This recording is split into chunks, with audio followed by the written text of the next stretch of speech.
Hello. The words I'm going to share with you on this Low Sunday are inspired by the heading Out of Touch and the first paragraph of an article in a recent Church Times, which began, "Touch is the first sense that we develop in the womb, and may be the very last sensory comfort we are offered when we die. Between those moments, there are trillions of experiences of touch, which become woven into conscious and subconscious neural pathways." It triggered thoughts in me of how, at present, due to social distancing, touching or even getting close to other people outside our homes, for the time being, is not acceptable. Also, very sadly, how those dying of COVID-19 are often without the comforting touch of those near and dear to them. Thomas, the disciple, often much maligned by being described as Doubting Thomas, knew all about touch and its importance in helping us to understand the world in which we live and have our being.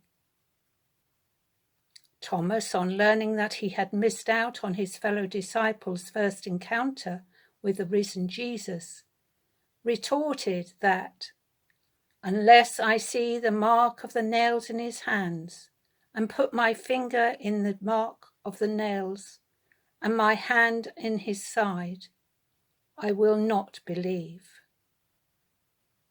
Thomas needed to both see and touch Jesus before he could believe he had risen. A week later, when the disciples, including Thomas, were again gathered in a locked room, Jesus invited Thomas to touch both the wounds in his hands and his side, to which Thomas responded, "My Lord and my God." Thomas believed.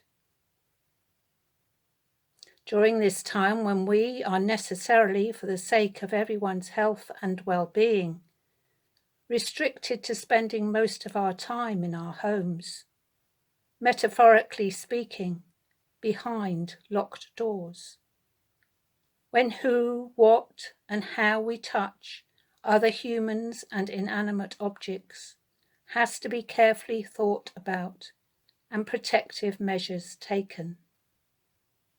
Touch and the lack of it distances us from one another, necessitating using two other senses, hearing and or seeing, to maintain our relationship with others. The question is, does it also distance us from our understanding of faith in and relationship with our risen Lord?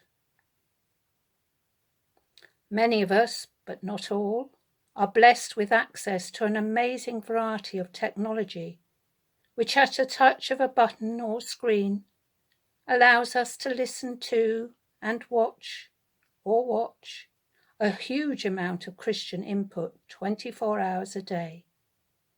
During this lockdown, we might like to use some of these technologies, or the radio or television, and other accessible resources, which give us the opportunity to build up our faith, so we may continue to be those who, as Jesus said to Thomas, "Blessed are those who have not seen and yet have come to believe." Amen.